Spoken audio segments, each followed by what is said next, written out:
Hello everyone, how are you guys? Happy to be here so that I can show you how to paint with one of the new sets that just arrived in our honey pot section. This is Sunflower, beautiful, beautiful yellow.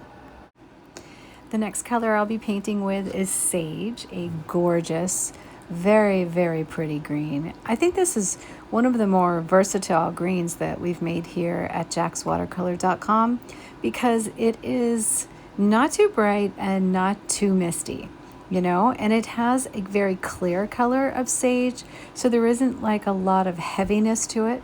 It'll be really easy to mix with a lot of different colors. I really like it. I can even mix it with some of the sunflower and even brighten it up a little bit. The next one is Skyline. Skyline is amazing. It's going to be great for skylines of all kinds, whether you're doing those rainy days or those bright, bright days where you just want that beautiful like blue. That is a perfect skyline. Evernight Mist is a gorgeous Moody shade, so it will fit in perfectly with our scene today because we're going to be doing a like kind of a misty meadow, like a little bit of a moody green with yellow and just a bit of moodiness to it. I think it'll be really cool with the depth and dimension in the forest. And finally, the last one is Sea Glass. Sea Glass is a gorgeous color too. It's kind of in between the Skyline and the Ever Mist. It has a bit of the blue tone to it, but then carries that green. So this will be great palette for botanicals. It's a terrific palette for something like this, which is Moody Meadow. You can also bring pinks into this. You can bring oranges into this. It's a perfect palette for landscapes. And I think it is a great set of basics. I know that it doesn't look like your average basics, and I think that's what is so beautiful about handmade watercolor is that you get all those beautiful pigments that are unusual, but at the same time, this is something I would actually reach for pretty much on any landscape that I was going to be painting. All right, well, let's get started and I'll show you how to do this really cool Moody Meadow. So I'm starting off with a little bit of Jack's Cotton, 100% cotton watercolor paper. It is very, very good with water. So I'm able to use this kind of wet mixture no matter what, and it won't curl, it won't buckle, it just does a good job.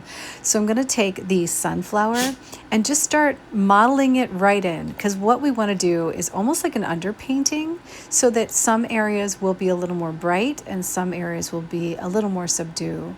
And then I'm going to take some of the sage, and before this dries, I'm just going to start kind of mooding it in, right? And this is going to give me some of that moodiness and depth, because you're going to see some of the yellow peeking through, so don't cover it all. You're going to see some of the areas where the yellow mixes with the sage, which does such a beautiful job in softening the yellow. And then you're going to see some areas where it's almost all sage, and then we're going to add other layers to it as well. Just kind of think of that upper half as like the background, more of where that tree line is going to go. And then think of the lower part as more of your foreground. And then the center is more of where we're going to have the flowers. And so some of those flowers are going to, of course, be white petals. So you want to leave a little bit of white and just don't go overboard covering all of the yellow. So in some areas, I'm even going to start striking through. But here's the thing. Right now is when you've got to start thinking about where those flowers are going to be. Because if you cover them all, it'll be harder to shape them later. So I'm going to start shaping in 3 beautiful flowers. And we're just going to do a little bit of negative painting, leaving the white, right? And maybe even a little yellow on the tip for the flower petals. And then the sage is going to be the background of the flower. So everywhere I put the sage is where the flower is not, and that will give me the shape of the flower. Now, if that's really confusing, then just take the tip of your brush and draw in a flower without coloring it in, or use a pencil and draw in the flower, and then go around the shape and do that with the sage, and that's going to really, really help. Now I'm just using a damp brush. This is an angular shader because I do like this kind of a brush for shaping out flowers, because if you've ever noticed, if you make a flower too round, it looks kind of not realistic, and it distracts from the painting. Then I've also gonna put in some layers back here of different petals that I might not do something with, but it just kind of gives that texture, right? It gives that, like, where we don't just have an isolated flower. And then we're going to do this third little flower over on the side. Now remember, don't be too picky with yourself. This is a very loose watercolor. It's the more loose, the better. So don't get your shapes perfect. You don't want all the flowers looking the same. You want some, petals kind of off to the side and some not. So just don't get too wrapped up in your head, I think, about this one part. And in some of these back areas, we're going to kind of look at the appearance of petals, like there's maybe like some meadow back there. But again, it's going to be a loose scene, so we don't want to put too many details in the flowers or you'll lose that looseness. So we're just shaping them out. So now I'm taking some of the sage and I'm going to just kind of give myself a few little strikes here and some areas that could maybe turn out to be some random flowers, but probably are just going to be part of our foreground as we start building in the colors, right?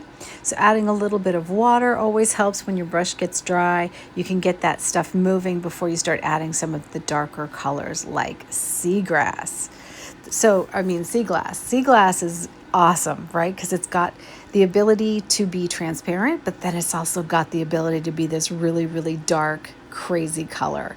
And I just love it. So I'm actually using this as my back tree line base, and it is going to be pulled through. So I'm just kind of taking it, putting it down, and then using my angular shader to pull that color up and pull that color down in just a few random areas. Now remember, the idea isn't just to have one color pulled up. We want multiple colors pulled up. So you don't want to do it all right now. We just want to lay down the sea glass so that we have the darkness and the richness, and then just kind of leave it there. Now let's go down to the bottom. We're going to add a little bit on the sides and in some areas. This is random. This is more about your eye as an artist, where you would like those darker bits. They do dry a little bit lighter, but not a lot. So a little goes a long way. But with that being said, if you don't like the look and you've laid down too much in the foreground, then you can always remove it with a little tissue or a little water. However, overall, I find that doing the background the darkest, the middle ground in this the lightest, and then the foreground somewhere in between really works out well for this. And that's only because if you've ever taken a out of focus picture, the foreground tends to be a little bit darker than the midground because you're focusing on the midground, and that's where all of the light is. So that's what we're doing here in this particular art piece. Now you can flip that around any way that makes you happy, but for me, that's what I'm doing here. So I just want to explain it so that you know. So now I've added another color to our background, and I'm taking a pointed round that is damp, and I'm just pulling that color up. Now we want light pieces and dark pieces. We want that water just kind of going in there because we don't want it to have so much darkness that it just goes black on us, right? We want some of this color pulling through in different shades of the color, because the best part about this particular art piece is that you're not just going to have 4 colors here. The object is to get more than 4 colors by mixing these colors together. But if you mix them all over, it's going to look too uniform. So the idea is to have some in the areas that look more sage, some in the areas that look more skyline. Then maybe like in the back, it'll be more sea glass and ever mist. And then in the front, it'll be a little more maybe ever mist or sea glass, right? So like you're kind of mixing it up. And then in the center where it's wet, we could always go back and add some skyline to make it a little more blue there.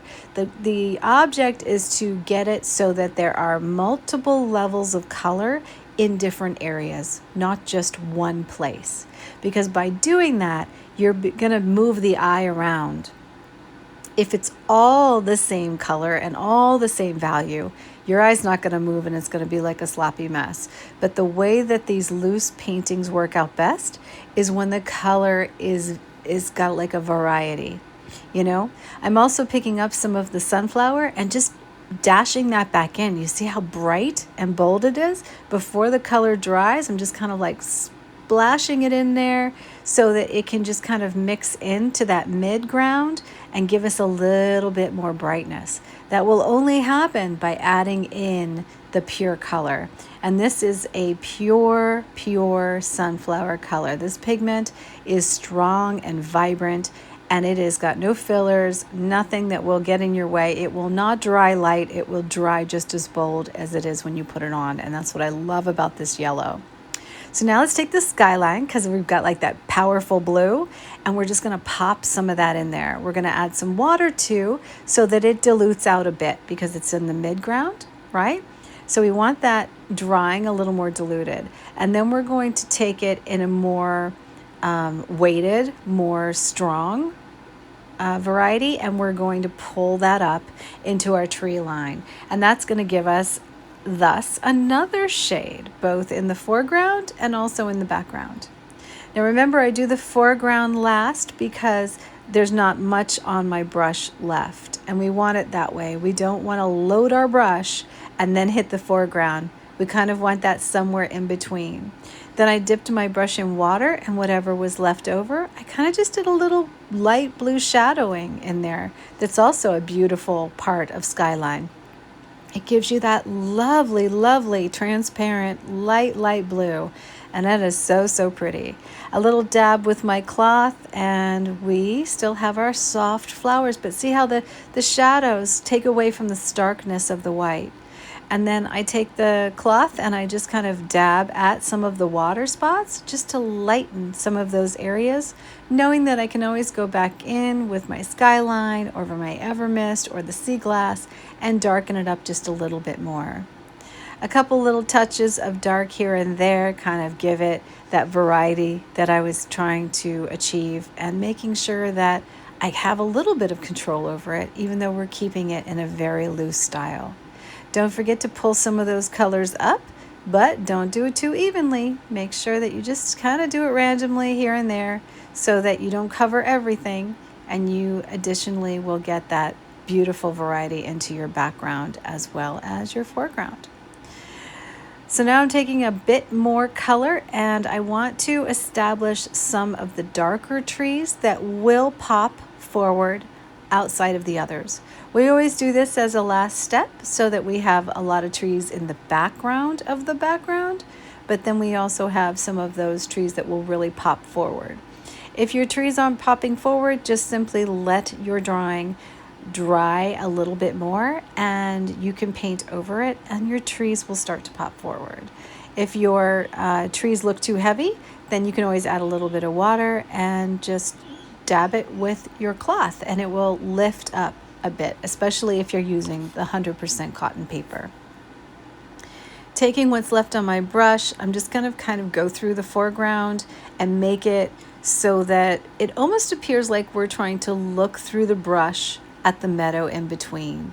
And this is going to help because this stage kind of gives us that opportunity to make some decisions.